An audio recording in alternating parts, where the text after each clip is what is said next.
Kasalukuyang usap-usapan ngayon ang naging hiwalayan ng aktor na si Jake Cuenca at ng kanyang nobyang si Chi Filomeno.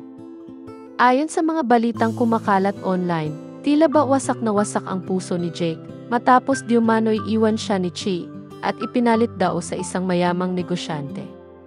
Marami ang nagulat dahil kilala ang dalawa bilang sweet at very supportive sa isa't isa, lalo na sa mga public appearances at social media posts. Ngunit gaya ng kasabihan, hindi lahat na nakikita sa labas ay totoo sa loob. Ilan sa mga netizens ang agad nagbigay ng kanilang reaksyon.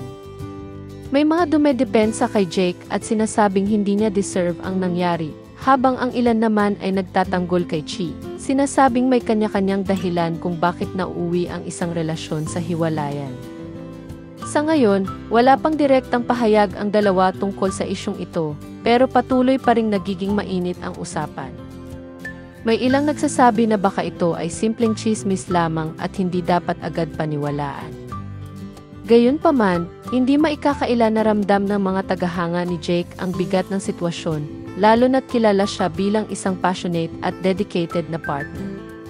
Kung totoo man ang balitang ito, isa na namang patunay na ang mundo ng showbiz ay hindi ligtas sa mga pagsubok pagdating sa pag-ibig.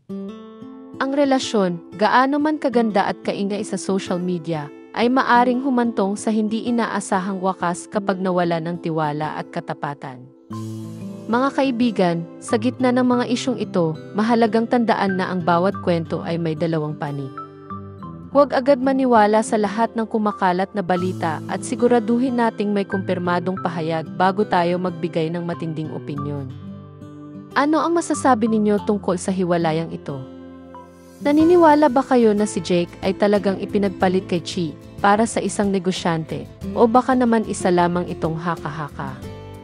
I-comment na ang inyong opinyon sa ibaba, huwag kalimutang i-like ang video na ito, i-share sa inyong mga kaibigan at syempre, mag-subscribe para sa iba pang showbiz updates.